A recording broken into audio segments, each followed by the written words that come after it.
como malestar. ¿Qué es lo más común en una influenza? Bueno, lo más común es efectivamente como si fuera una gran gripa. Va a haber tos, generalmente en este caso es un poquito más seca, dolor de garganta, puede haber secreción a través de la nariz, moco, pero el moco, a diferencia muchas veces de enfermedades bacterianas o de algún otro tipo, es más un moco transparente, casi como si fuera agua. Característico de esta enfermedad es el gran malestar general. Hay dolor de articulaciones, dolor de espalda, ganas de no hacer nada. En pocas palabras, la gente está tumbada en la cama, le duele todo el cuerpo. En niños pequeñitos inclusive es característico en ellos que les dé náusea, inclusive algunos llegan al vómito.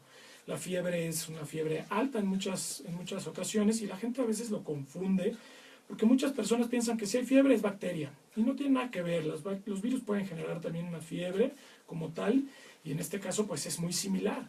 La gran diferencia va a ser después en el tratamiento y en las posibles complicaciones que puede haber en este tipo de infecciones comparadas con una gripe. Estamos hablando de que en esta infección normalmente va a durar una semana más o menos, aunque podemos empezar a contagiar a las personas desde un día antes de que nos dé el cuadro, y hasta después de que ya tenemos los síntomas, 5 a 7 días después seguimos infectando a las personas. El problema en sí no es solo el gran malestar que da, sino las posibles complicaciones, ¿a poco no? Así es, obviamente estas es difícil que se presenten, pero es común que se presenten en población que se conoce como población de riesgo, gente arriba de los 65 años, niños entre 6 meses y 6 años, y es importante en pacientes que tienen enfermedades crónicas concomitantes, pacientes diabéticos, hipertensos, problemas pulmonares como EPOC, como asma, pueden provocar complicaciones. De hecho, los últimos estudios que se hicieron en los resultados de la epidemiología de esta infección durante la época de la influenza 2015-2016 presentó que más del 60% de los pacientes que fallecieron por esto tenían una enfermedad crónica de base y arriba del prácticamente el 88% no contaban con la vacuna de la influenza, que esto es, reforzando esta parte de la importancia de la vacunación. Obviamente es una enfermedad que, aparte de costar vidas, también tiene un impacto económico importante con el ausentismo laboral, los medicamentos que se utilizan, en este caso los antivirales, en general son medicamentos caros. En algunos casos se pueden adquirir a través del sistema del sector salud, pero muchas veces se tienen que adquirir de manera particular. Entonces, en todos los aspectos, el costo económico de esta enfermedad es algo importante.